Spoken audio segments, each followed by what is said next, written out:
가서 너도 그렇게 하여라.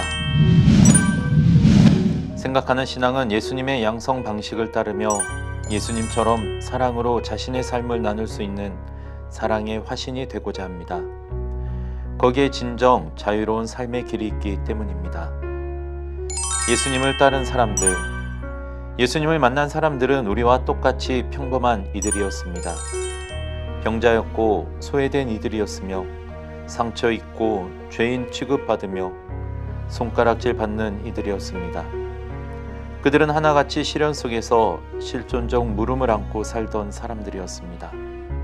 그들은 예수님의 참 행복 선언에 등장하는 이들이었습니다.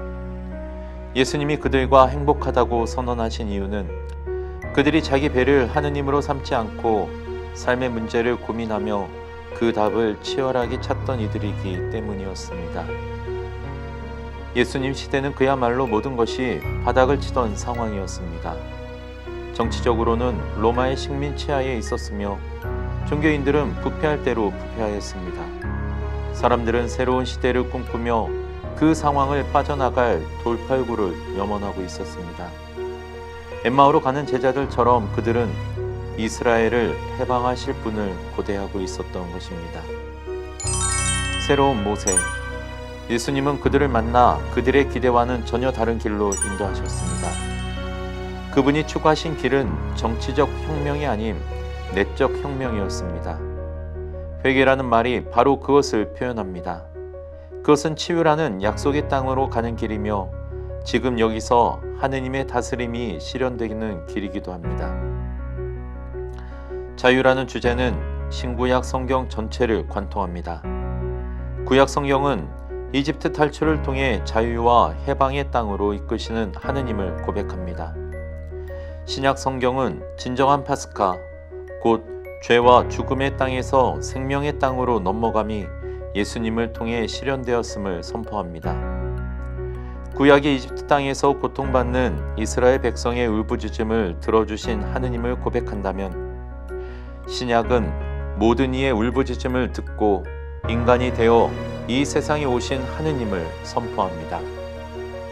예수님은 우리를 고통과 죽음의 땅에서 약속의 땅, 생명의 땅으로 이끌어줄 새로운 모세이셨습니다. 예수님은 갖가지 종류와 속박과 억압에 시달리는 사람들을 만나셨고 거기서 벗어나 온전히 자유로운 사람, 즉 아버지 하느님의 자녀로 다시 태어나도록 이끄셨습니다. 그 자유는 온갖 종류의 질병으로부터의 자유이기도 했지만 궁극적으로는 인간의 영혼을 죽음으로 몰아가는 죄로부터의 자유이기도 했습니다. 예수님이 걸으신 자유의 길, 예수님은 당신 스스로 그 자유의 길을 걸으시며 제자들을 인도하셨습니다.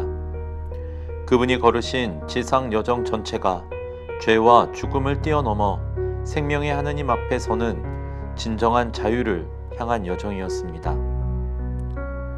예수님이 걸으신 길은 한 인간으로서 진정한 자유를 추구한 여정이었습니다. 물론 그 여정은 하느님 아들로서의 사명을 완수하기 위한 여정이기도 했습니다.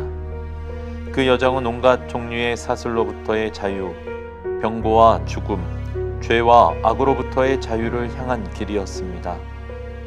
궁극적으로는 자기 자신으로부터의 자유, 삶에 대한 집착으로부터의 자유였습니다. 하느님 아버지께 온전히 자신을 내맡기기 위해 필요한 자유였던 것입니다. 예수님의 자유를 향한 여정은 파스카 사건에서 완성됩니다. 예수님은 예루살렘으로 발걸음을 옮기시며 순환과 죽음이 당신을 기다리고 있음을 잘 알고 계셨습니다. 그러나 그분은 강제나 억압이 아닌 온전한 자유 안에서 그 길을 걸어가셨습니다. 십자가의 길, 그것은 삶에 대한 혐오가 아닌 벗을 살리기 위해 자신의 삶을 내어놓은 지고한 사랑의 행위였습니다. 그분의 순환과 십자가 죽음은 인간에게 생명을 돌려주기 위해 자신의 삶을 내어놓은 행위였습니다. 그분의 죽음은 어쩔 수 없는 운명의 굴레를 쓴 것이 아니라 스스로 선택한 사랑의 행위였습니다. 벗을 위해 스스로 자신의 목숨을 내어놓는 사랑으로 우리가 죄와 죽음에서 벗어나 영원한 생명에 참여하도록 하셨습니다. 우리 역시 그 사랑의 길에서 생명을 나눔으로써 삶의 집착에서 벗어나 진정 자유로울 수 있도록 하기 위함이었습니다. 자유롭게 사랑할 수 있는 사람. 예수님은 당신 제자들을 특정 종교의 신도가 아닌 하느님 아버지의 자유로운 자녀가 되도록 불러주셨습니다. 가슴이 뜨거운 사람, 사랑할 줄 아는 사람, 자기 안에 갇혀있지 않고 남의 사정을 헤아리고 돌보는 사람, 이웃을 위해 사랑으로 자신의 삶을 나눌 수 있는 사람을 바라셨습니다. 의무로 하는 것이 아니라 자신을 향한 하느님 아버지의 크신 사랑을 깨닫고 그 사랑에 사랑으로 자유로이 응답하며 그렇게 하는 사람을 바라셨습니다. 진정 자유롭게 하는 것은 사랑뿐입니다. 사랑하고 사랑받을 때 자유롭습니다. 진실한 사랑을 받는 사람은 그 사랑에 자유로이 사랑으로 응답할 수 있습니다. 사랑만이 사랑하는 벗을 위해 목숨까지 내어놓는 사랑만이 순결하고 고귀한 자유를 잉태합니다. 자유는 사랑을 통해 잉태되고 사랑으로 성장하며 사랑 안에서 완성됩니다. 그것이 아니면 그 자유는 환상에 불과할 것입니다.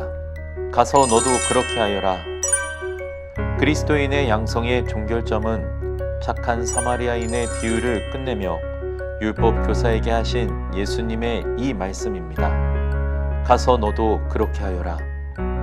예수님처럼 자유롭게 사랑하는 사람, 타인을 향해 전적으로 돌아선 사람, 사랑으로 타인을 위해 삶을 나누는 사람, 모든 이들, 특히 고통 중에 있는 이와 친구가 되어주는 사람, 모든 이에게 그분 사랑을 전하는 사람, 그것이 오늘 우리가 지금 이 자리에 예수님의 이름으로 살고 있는 이유입니다.